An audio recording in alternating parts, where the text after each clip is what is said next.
Christ Triumphant, October 6th, Daily Devotional by Ellen G. White. First Fruits of Victory over Death. And the graves were opened, and many bodies of the saints which slept arose, and came out of the graves after his resurrection, and went into the holy city, and appeared unto many. Matthew chapter 27, verses 52 and 53. During his ministry, Jesus raised the dead to life. He raised the son of the widow of Nain, and Jairus' daughter, and Lazarus. But these were not clothed with immortality. After they were raised, they continued to be subject to death and decay. But those who came forth from the grave at Christ's resurrection were raised to everlasting life. They were the multitude of captives who ascended with him as trophies of his victory over death and the grave. These went into the city and appeared unto many, declaring, Christ has risen from the dead, and we be risen with him. Some were terrified at the sight.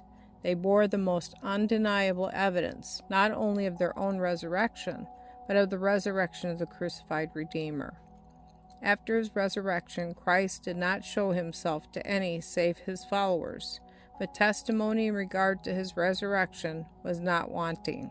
It came from various sources, including from the 500 who assembled in Galilee to see the risen Lord. This testimony could not be quenched. The sacred facts of Christ's resurrection were immortalized. Those who had been raised were presented as trophies to the heavenly universe, samples of the resurrection of all who receive and believe in Jesus Christ as their personal Savior. They were a symbol of the final resurrection of the righteous. That same power that has raised Christ from the dead will raise his church as his bride and glorify it, with Christ above all principalities, above all powers, above every name that is named, not only in this world, but in the heavenly courts, the world above. Christ was the first fruits of them that slept.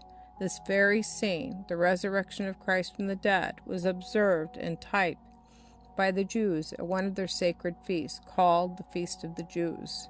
They came up to the temple when the first fruits had been gathered in, and held a feast of thanksgiving.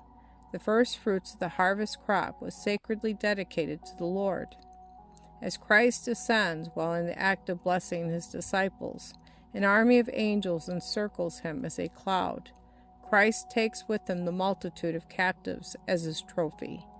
He will himself bring to the Father the first fruits of them that slept, to present them to God as an assurance that he is conqueror over death and the grave.